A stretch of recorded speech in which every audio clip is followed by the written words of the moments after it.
ఉమ్మడి మహబూబ్ నగర్ జిల్లాలో సంక్షేమ హాస్టళ్ల పరిస్థితి దయనీయంగా ఉంది. ఉన్నత చదువుల కోసం మహబూబ్ నగర్ వచ్చి హాస్టళ్లలో చేరిన విద్యార్థులు మౌలిక వసతుల కొరతతో ఇబ్బందులు పడుతున్నారు. మహబూబ్ నగర్లోనే ఇంజనీరింగ్, మెడికల్, లా, డైట్ కళాశాలలు అధికంగా ఉన్నాయి. ఉమ్మడి జిల్లాల నుంచి ఏటా వేలాది మంది విద్యార్థులు ఉన్నత చదువుల కోసం మహబూబ్ నగర్ వస్తూ ఉంటారు. వారంతా సంక్షేమ హాస్టళ్లలో ఉండలేక ఇబ్బందులు పడుతున్నారు. మహబూబ్ నగర్లో బీసీ సంక్షేమ హాస్టళ్ల పరిస్థితిపై మా ప్రతినిధి సతీష్ గ్రౌండ్ రిపోర్ట్. అయితే ఒక గదిలో నలుగురు ఉండాల్సిన గదిలో 5 ఉండాల్సి వస్తే సర్దుకోవచ్చు. అదే 6 ఉండాల్సి వస్తే కాస్త ఇబ్బంది పడవచ్చు.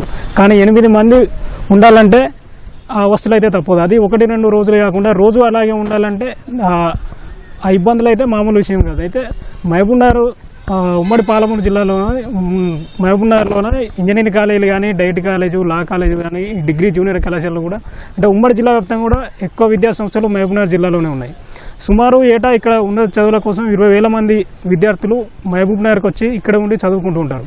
అయితే వారిలో అనేక మంది ఆర్థిక స్థోమత లేని విద్యార్థులంతా కూడా ఈ సంక్షేమ హాస్టల్లో ఉంటారు. అయితే ఈ బీసీ సంక్షేమ హాస్టల్, పోస్ట్ మెట్రిక్ సంక్షేమ హాస్టల్లో విద్యార్థుల పరిస్థితి మాత్రం దయనీయంగా ఉంది.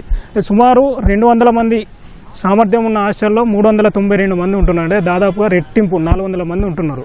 అంటే చిన్న చిన్న గదుల్లో 4 ఉండాల్సిన గదుల్లో 7 ఉండడం వల్ల అందులోనే మళ్ళీ వాళ్ళ సామాన్లు పెట్టుకునేటువంటి బీరువాలు అవన్నీ ఉండడం వల్ల రూమ్లు మొత్తం ఇరుగ్గా అయిపోయి వాళ్ళు తీవ్ర అవస్థలు పడుతున్నారు. అంటే కనీసం అంటే వెళ్ళకిలా పడుకుంటే కూడా స్థలం సరిపోదని అందరూ ఒకటే పక్క తిరిగి అంటే ఒకరిపైన ఒకరు ఇట్లా ఆనుకొని పడుకునేంత పరిస్థితులు ఉన్నాయని అయితే వాళ్ళు వాపోతున్నారు. ఇంకా మరోవైపు కాస్త పెద్ద రూమ్లో ఉన్న 10 నుంచి 14 మంది ఉండాల్సిన రూమ్లో 20 మంది ఉంటున్నారు.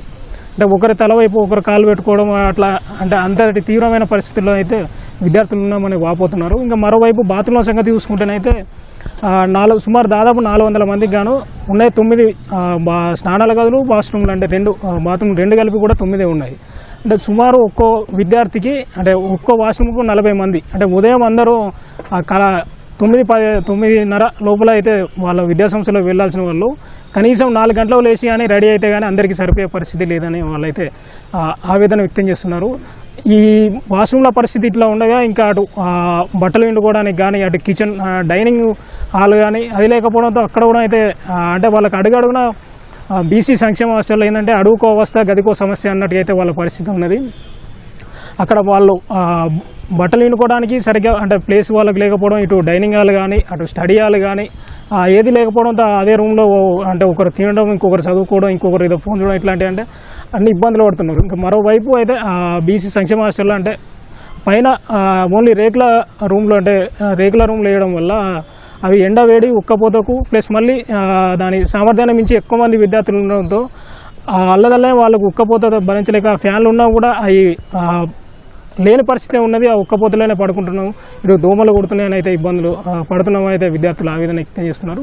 అయితే ఈ బీసీ సంక్షేమ హాస్టల్ అంటే వాళ్ళ పరిస్థితి అట్లా ఉండగా అయితే గర్ల్స్ బీసీ బలైన వర్గాల బీసీ సంక్షేమ గర్ల్స్ హాస్టల్ పరిస్థితుల్లో సమస్యలు పెద్ద ఎత్తున ఉన్నాయి. అయితే వాళ్లకు అక్కడ సుమారు ఒక 400 మంది ఇప్పుడు హాస్టల్లో ఉండగా ఇంకొక 400 మంది ఆన్లైన్ అప్లికేషన్లో అంటే దరఖాస్తు పెట్టుకొని సీట్ల కోసం ఎదురు చూస్తున్నారు. కానీ అక్కడ వాష్రూమ్లు లేకపోవడం, ఇంకొక సరిపడా రూములు లేకపోవడంతో ఇంకో 400 మంది అయితే హాస్టల్ కోసం ఎదురు చూస్తున్నారు. ఇక్కడ బీసీ పోస్ట్ మెట్రిక్ హాస్టల్లోనూ సుమారు ఇంకొక 150 మంది సీట్ల కోసం ఎదురు చూస్తున్నారు. ఉన్న వాళ్ళకే అంటే అక్కడ డబ్బులు అయిపోయి సౌకర్యాలు లేకపోగా ఇంకా పేద విద్యార్థులు ఇంకో 150 మంది వాళ్ళు ఎదురు చూస్తున్నారు.